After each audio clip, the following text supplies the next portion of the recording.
Sedap Yombi? Sedap. Sedap Debbie? Sedap. Sedap Cubi? Ada tak daging? Daging.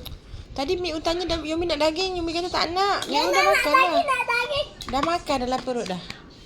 Miu dah tanya Yombi. Tapi Miu terletak daging satu kat sini. Dia makan. Ya, tadi Om dah makan dah. Lagi daging. Daging.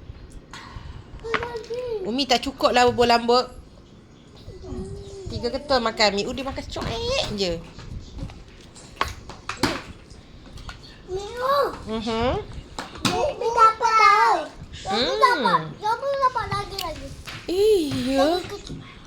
Habislah kulit Yombi cantik licin macam ni. Yombi. Daging.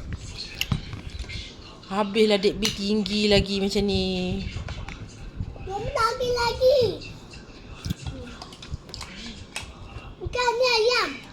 Oh ya ke? Habislah tinggilah Debbie makan protein. Yombi pun makan tu. Bicu, buat apa? Makan apa? Wow.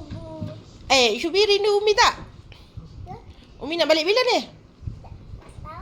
Umi suruh tidur dengan Miu ke? Malam ni tidur bawah ketiak Miu lah. Malam ni tak payah balik. Tak payah balik lah. Tidur dengan Miu je lah.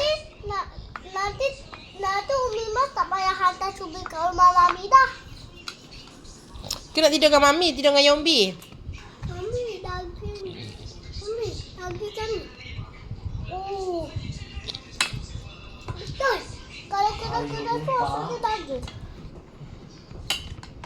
Dia berapa keras ke tadi? Tak. Bubur dah yang lembut-lembut. Bubur yang keras-keras. Daging. Ambil tisu. Ambil tisu. Ambil tisu. Ambil tisu untuk Cubi tadi.